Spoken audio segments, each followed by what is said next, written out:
Well, agriculture and, of course, food and agriculture are right at the heart of all human affairs. I mean, they affect absolutely every aspect of human life. They also affect absolutely every aspect of the biosphere. Therefore, we should have a very broad conception. It has a moral dimension, very strong moral dimension, a metaphysical dimension. How do we really regard the world? Obviously political, obviously economic, as well as, of course, cultural. And equally important to farming is, of course, cooking, which we're not talking about now, but I mean, we should be. Well, so-called modern governments, at least today's governments, like Britain's, have of course gone down the neoliberal route. And therefore, of course, they favour neoliberal industrial agriculture. And in turn, that means they don't regard food as being something that's right at the centre of what we do, etc. They regard it as a commodity, something that you grow or produce in order to make money, and you maximise your wealth by selling them abroad. And of course, all other countries are encouraged to do the same thing. And so we find, for example, successive secretaries of state for agriculture, not that they're called that, but secretaries of state, telling farmers in recent conferences, you should grow more and more beef to sell to the Chinese, you should grow more and more pork to sell to the Chinese. Implicit is that you should raise these animals by industrial means, just to sell to whoever's got most money. That's no way to run the world.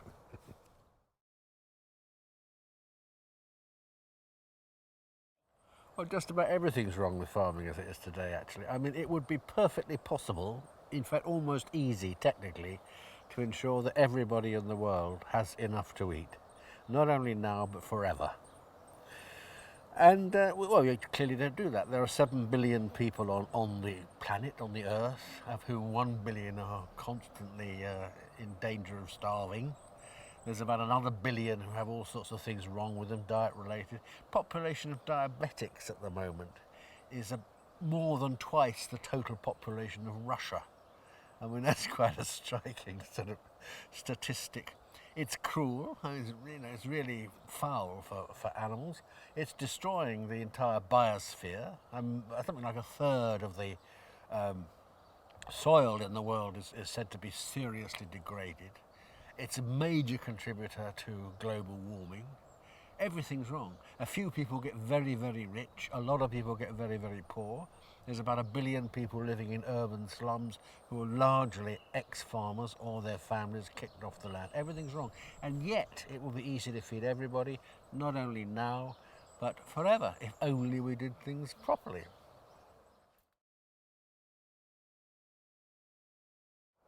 The simple truth is that there are two completely different ways, contrasting ways of looking at what agriculture is and how it should be done.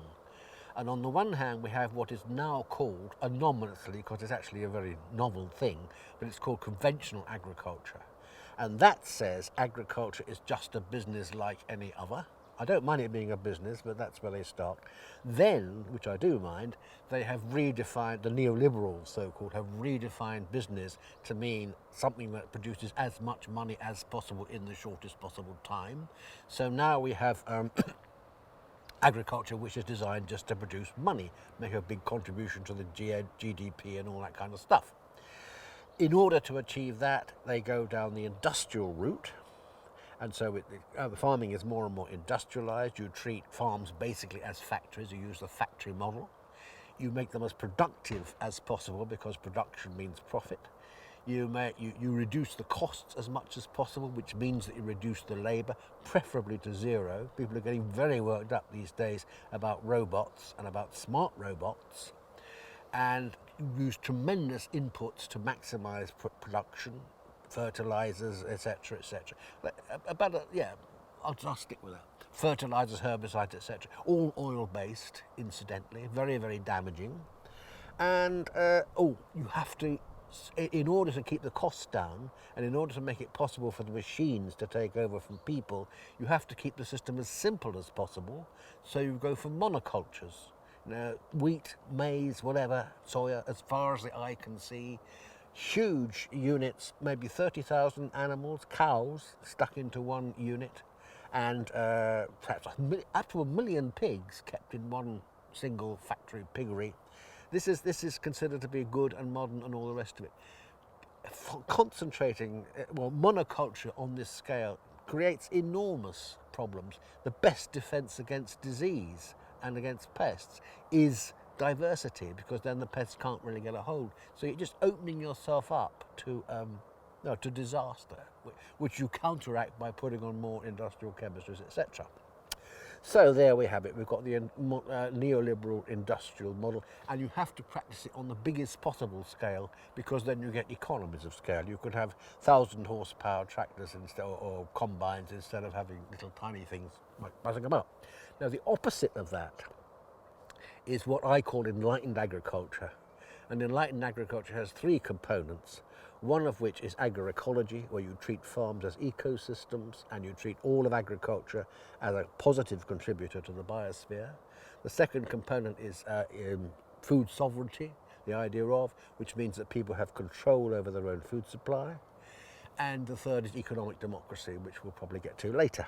Let's look at agroecology. What does that imply? Well, the first thing is it should be low input. In other words, instead of all these fertilizers and pesticides and all the rest of it, as far as possible, you go down the organic route. You cut out all that stuff entirely. It has to be diverse. As I said, diversity is the best protection against disease, etc., etc. That means mixed farms. If you go down that route, if you have a low input mixed farms, they are by their nature, they are very, very complex. If they're complex, you have to have lots of people working to make them work. You need farms that are skills intensive, therefore. I'm not talking about labour intensive, where you have armies of slaves and armies of coolies doing the jobs of tractors. I'm talking about skills intensive.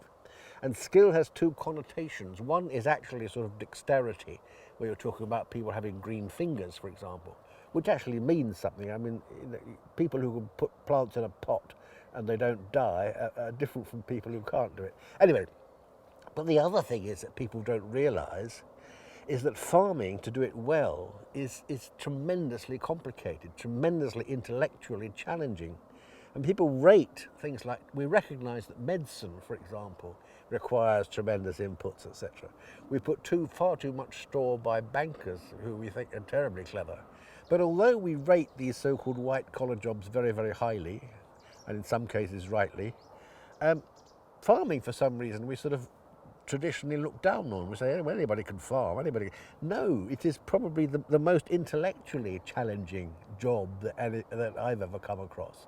And some farmers I know are among the most intelligent people I've met, and they've been in the game for maybe 50, 60 years. And they say, we're still learning, we still don't feel we know anything, haven't got there yet. And what we ought to see is that farming really is a job for, well, basically anybody can make a contribution, certainly, but really to do it well is very challenging, and you need some of the best people to do it. These are the people we should be selecting. Given that we need a lot of farmers in this country, for example, now in Britain, we probably need about 8 times as many farmers as we now have. And I reckon we need to recruit about 1 million new farmers as quickly as possible. Now, most of those are not going to be, as was traditional, the sons and daughters of existing farmers, and neither should they be, because there's no reason why, because you're a farmer's child, you should want to be a farmer. What that means is that the next generation of farmers have got to come from outside farming. And what that means is that farming, intellectually challenging, etc., should be seen as a really good career option for every child. And it's not for most children, given that most children are urban, it's not even on their radar. It doesn't occur to careers people to do it. But that's what it should be.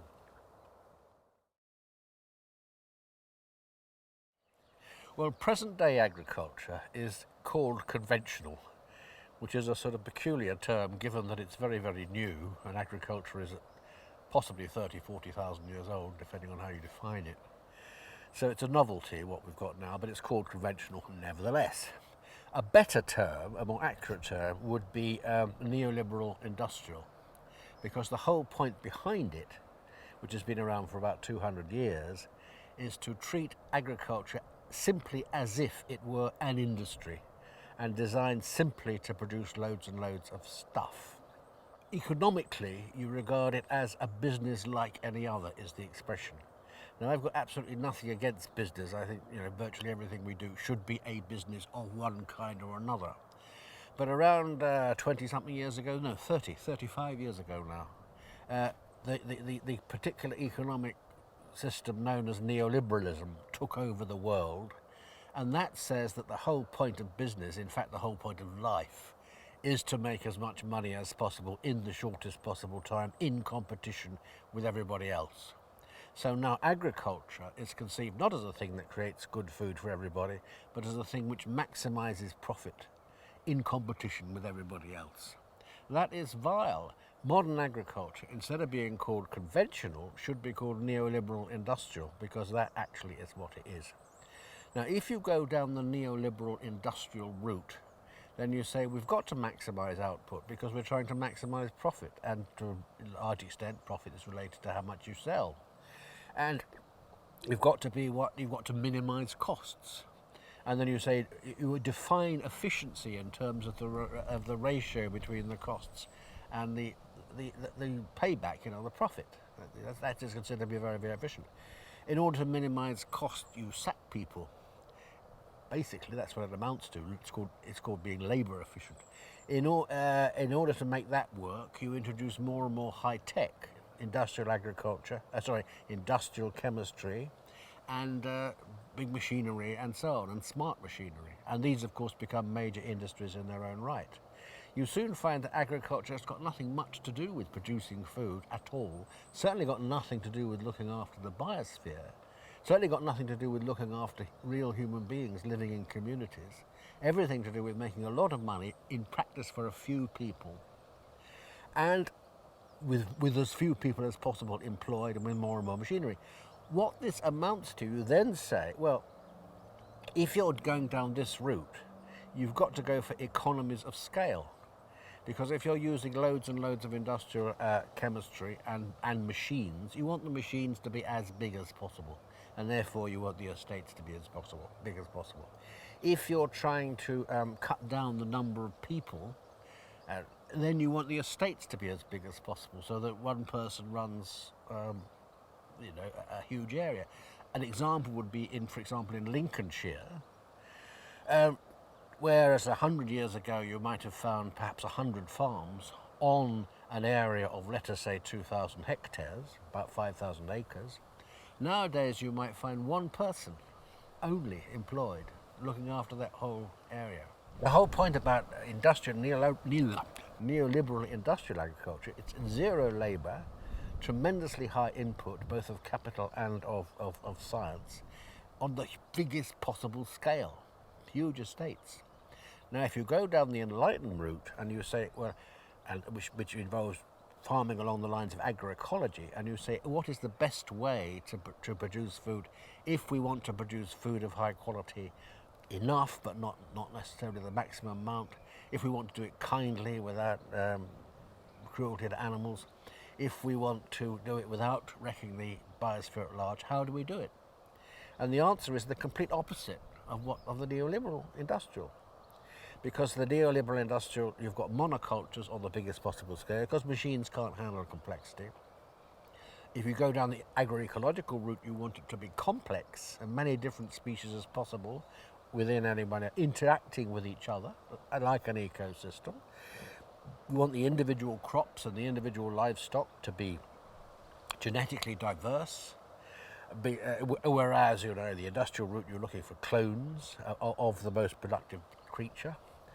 And once you go down the route of complexity, you need lots of people working, because it's an intricate system, and you need people there to make it work. And when you say, so you need a skills-intensive system. And skills-intensive as opposed to labour-intensive. Labour-intensive tends to mean you've got gangs of coolies or gangs of slaves, gangs of bonded labour, doing a work which should be done by a machine, because it's cheaper that way if they're not paid much. Whereas lots and lots of skilled farmers means you use the technology to do the boring bits, but you use your skill to make it really work. And if you go down the route of having a very mixed, very complex system with lots of people working there, there's no advantage in scale up. In fact, there's lots of disadvantages. So instead of having one big estate, you want lots of little farms that are all interacting beautifully with each other and all, producing good food for everybody. If you go down the neoliberal industrial route and you're producing vast quantities of stuff, uniform stuff from big estates, you want big markets that can handle it. So you finish up with all these container lorries and container ships and supermarkets and all that kind of stuff. And the marketing chain becomes very, very complicated while the farming becomes simpler and simpler and simpler, which of course is total opposite of what you really need. What we should be looking for is complex farms with lots of people feeding into small markets with very simplified food chains. So that's the contrast. Well, I think there's, you could nominate about sort of half a dozen or a dozen different approaches, but I think the three that stand out, first of all, organic agriculture in general. Been around as an idea for a very long time, but it's just beginning, I think, to get seriously scientific and good and justified and so on.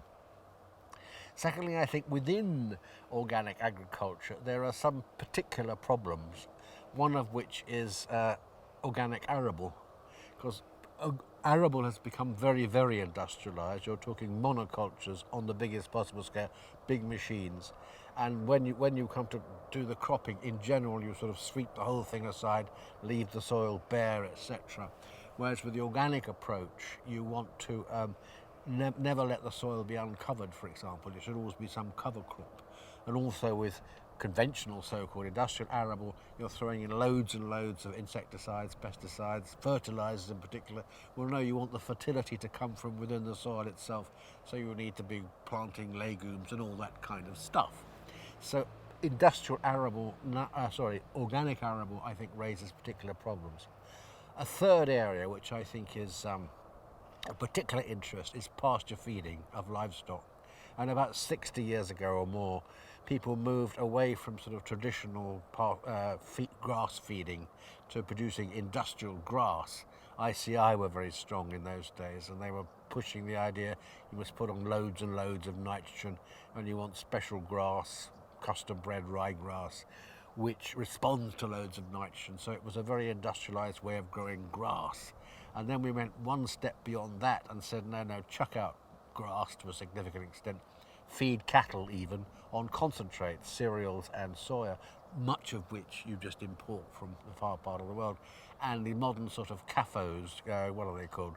Anyway, big industrial type farms are based on this kind of concentrated feed. Well, no, we've really got to go back and to as far as possible to natural pasture, mixed pasture, where you've got native grasses with a load of other herbs, which are very good nutritionally for the animals, as are now being demonstrated. And the last kind of area I would personally focus on is agroforestry, where you integrate trees and crops and livestock in a whole variety of different ways.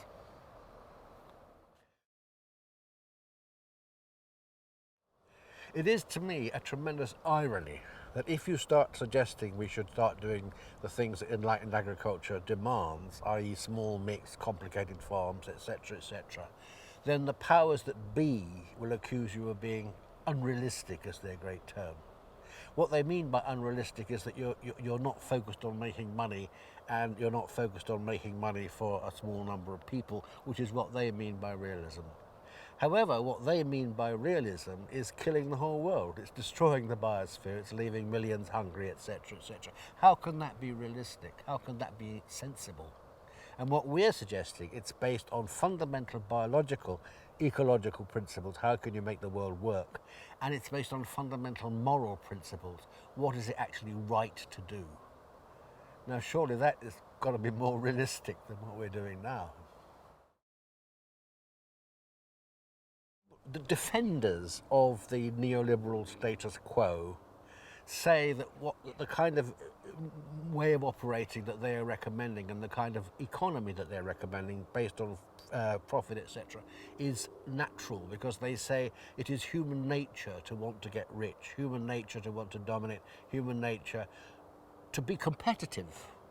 And they try and pretend that this is Darwinian. The reality is that actually it is much more in line with human nature to be what I call nice, and to be cooperative, and to be at peace, and to operate cooperatively. That is much more natural. And the kind of system we're talking about, based on these small communities, etc., actually comes far more naturally to human beings than what's being imposed from on high. So there shouldn't be a problem. And the whole idea of morality is that, we work together, we work for each other, we work for the biosphere. That's gone right out of the window. Mrs. Thatcher said there's no such thing as society. And, well, as I said, the whole neoliberal thing is based on you compete to get on top, implying that you don't much care what happens to the people underneath. Devil takes the hindmost. That is most unnatural.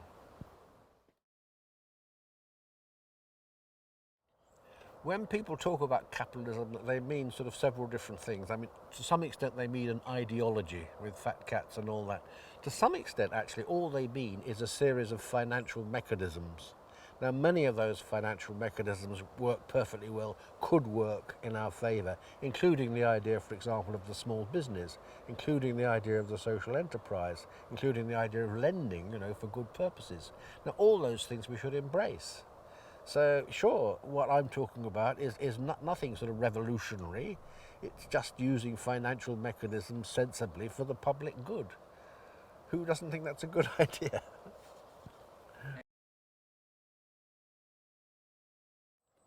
Well, about, 15 years ago, maybe less, I came up with the idea that I called Enlightened Agriculture. And the word enlightened has sort of connotations of the 18th century Enlightenment, rationality and all that. But much more importantly, it has to do with, as it were, Buddhist enlightenment and the idea of doing things that are right and fit in with the world as a whole, etc. and so on. Anyway, so enlightened agriculture is the concept, otherwise known as real farming, because that's shorter. And it's a mistake to define things too carefully, but roughly speaking, enlightened agriculture is farming that is expressly designed to ensure that everybody in the world is well fed without wrecking the rest of the world. And as I say, this is perfectly possible. Now, it has three fundamental principles, none of which I thought up. The first is that of agroecology. In other words, you treat all farms as ecosystems, and you regard agriculture as a whole as a positive contributor to the biosphere. And incidentally, the word biosphere is infinitely preferable to the word environment, which simply means surroundings, and is usually taken to mean real estate. So cut the word environment and biosphere. Agroecology the first. The second great principle is that of food sovereignty, which says that everybody should have control of their own food supply. And the third great principle of that of economic democracy, which is more or less sort of, means what it says. Basically, it's a variation on the theme of social democracy.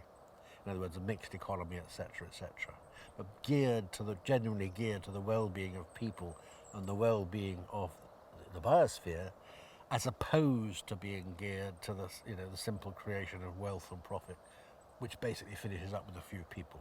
So enlightened agriculture, all we've got to do is to make that work, put it into practice.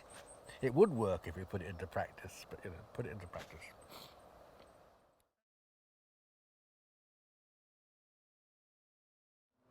Well, in general, there are three ways to bring about major changes, and major change is what we need, across-the-board changes. One is by reform, that incremental change, one thing at a time.